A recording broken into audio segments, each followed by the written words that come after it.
Bismillahirrahmanirrahim. Assalamualaikum warahmatullahi wabarakatuh. Salam jumpa kembali dengan channel Dunia Fana News. Profesor Dr. Muhammad Tajuddin Muhammad Rasdi yang merupakan profesor arsitektur di Universitas UCSI mengungkapkan pandangannya tentang defisit martabat di kalangan masyarakatnya, terutama dengan nilai-nilai dasar kemanusiaan dari kalangan mahasiswa hingga pemimpin masyarakat dan politik di Malaysia. Berikut ini pandangan lengkapnya yang dituangkan ke dalam artikel di harian The Star berjudul Narrowing Malaysia's Dignity Deficit. Saya ingin mengangkat masalah yang saya sebut defisit martabat dalam masyarakat kita. Saya memiliki pengalaman dengan ini sebagai profesor universitas dan sebagai anggota masyarakat sipil di Malaysia. Kami menghadapi begitu banyak ketidakpercayaan dan ketegangan atas ras dan agama, sehingga Malaysia tampaknya tergelincir ke dalam pasir apung. Di satu sisi, kita harus melihat kaum muda kita yang menggunakan banyak teknologi pintar tetapi memiliki pemahaman yang sangat buruk tentang nilai-nilai dasar kemanusiaan. Bahkan ketika mereka diajari tentang nilai-nilai ini di universitas. Di sisi lain, kita memiliki pemimpin dalam masyarakat dan politik yang juga gagal mengapresiasi konsep sederhana dalam memberikan martabat kepada orang lain. Terlepas dari kemajuan yang kita nikmati dalam kehidupan modern, kita tidak berada dimanapun dan mengalami kemunduran dengan cepat ke titik di mana kita berisiko dikesampingkan oleh perkembangan sosial, ekonomi, dan spiritual yang nyata. Ketika semester di universitas saya dimulai 2 minggu lalu, saya ditugaskan untuk mengajar sarjana 2 mata kuliah arsitektur.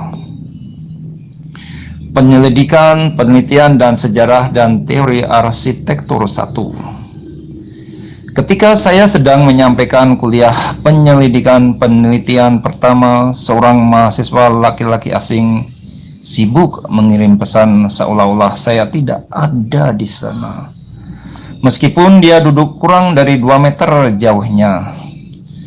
Saya terus berbicara sambil mempertahankan pandangan saya pada siswa itu untuk melihat apakah dia akan menyadarinya dan berhenti. Dia tidak melakukannya. Ketika dia akhirnya berhenti, saya menatapnya dan mengajukan pertanyaan dari sebuah poin dalam ceramah yang saya yakin dia tidak pernah dengar. Dia tidak bisa menjawab dan hanya mengangkat bahu dengan gaya, "Saya tidak terlalu peduli." Saya hanya berpikir bahwa untungnya dia bukan orang Malaysia. Tetapi hal yang membuat saya khawatir adalah cara dia mengirim pesan, dan saya dapat melihat beberapa siswa Malaysia lainnya mengirim pesan saat saya sedang berbicara. Saya diam saja dan membiarkannya pergi. Kesempatan berikutnya adalah seminggu kemudian dalam mata kuliah sejarah dan teori arsitektur saya yang lain. Ketika saya melihat sekitar 10 dari 65 siswa mengirim pesan dengan seksama, saya memutuskan untuk mengambil tindakan. Mereka telah melewati batas. Saya berhenti berbicara dan menatap siswa yang mengirim SMS. Kelas tiba-tiba menjadi sunyi senyap.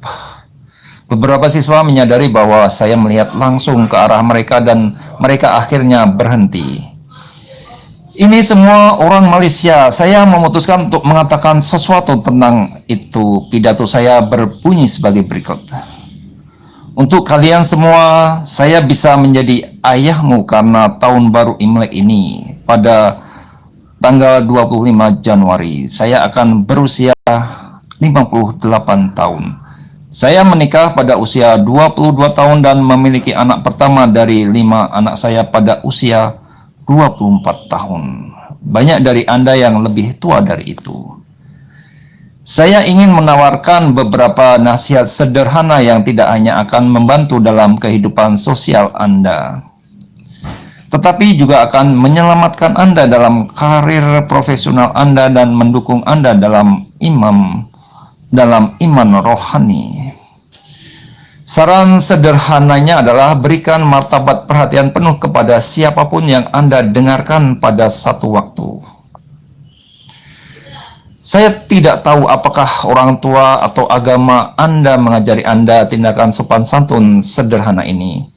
Saya telah menemukan bahwa tindakan memberikan waktu dan perhatian ini merupakan kekuatan sosial, politik, profesional, dan bahkan spiritual yang kuat. Dalam pengarahan proyek dengan klien, jika Anda bertindak seperti yang baru saja Anda lakukan, SMS Anda dapat membebani perusahaan Anda dengan biaya konsultasi yang sangat besar. Dan saya akan terkejut jika Anda tidak dipecat segera setelah rapat. Jika Anda tidak memberikan perhatian penuh kepada calon pasangan atau pasangan Anda, hubungan tidak akan langgeng. Akhirnya, jika Anda tidak menghormati orang lain dengan perhatian yang bermartabat sederhana, Tuhan mungkin tidak akan menghormati Anda dengan perhatiannya dalam doa Anda. Begitulah kekuatan pelajaran sederhana tentang martabat orang lain ini, sehingga Nabi Muhammad SAW sendiri ditegur oleh Tuhan ketika dia memalingkan muka dari seorang pria buta yang menanyakan beberapa pertanyaan tentang Islam. Al-Quran mencatat kesalahannya dan setelah itu Nabi dengan rajin mendengarkan semua yang datang kepadanya dengan pertanyaan. Suatu ketika Nabi sedang berunding dengan seorang kepala suku yang penting. Seorang wanita tua mengajukan pertanyaan kepadanya dan Nabi berhenti di tengah jalan untuk memberikan perhatian penuh padanya. Dia tidak pernah ingin dimarahi oleh Tuhan lagi. Biksu Buddha yang agung Ajahn Brahm mengajari saya dalam ceramahnya bahwa jika Anda dapat menjawab pertanyaan siapakah orang terpenting dalam hidup Anda, Anda akan memiliki kunci spiritualitas. Jawabannya adalah yang ada di depanmu. Pelajaran ini berarti bahwa menuruti martabat orang lain dengan memberikan perhatian penuh dan tidak terbagi adalah pintu menuju kebangkitan spiritual yang besar, yang lebih besar. Dalam politik ketidakpercayaan dan miskomunikasi, kami juga telah gagal untuk menghormati martabat dengan berperang melalui pesan WhatsApp dan pernyataan media, dan dengan tidak mendengarkan dan memiliki hati yang terbuka untuk sisi lain dari cerita. Ketika saya menghadiri pertemuan tentang masalah Jawi dengan kelompok Tionghoa, India, Sarawak, Sabah, dan Melayu yang dipanggil oleh Menteri di Departemen Perdana Menteri P. Waita Murthy di kantornya, saya melihat salah satu contoh terbesar dari martabat yang sesuai dengan orang lain. Salah satu di sana sebagai satu-satunya orang Melayu yang mendukung LSM non-Melayu, pendeta mengizinkan setiap orang untuk berbicara dan dia sendiri dengan rajin mencatat dan bertindak sebagai sekretaris. Dia hanya mengajukan pertanyaan untuk mengklarifikasi pesan dan kekhawatiran dan meringkas masalah secara profesional. Tindakannya yang sesuai dengan martabat semua pihak yang berkepentingan membuat saya kagum. Pertemuan tersebut berakhir tanpa pelecehan verbal atau komentar yang merendahkan. Itu adalah pertemuan pertama dalam seluruh karir profesional dan akademis saya, di mana saya tidak mengucapkan sepatah kata pun dalam penjelasan atau pembelaan. Teladan menteri harus menjadi lambang pemerintahan bagi semua pemimpin maupun LSM.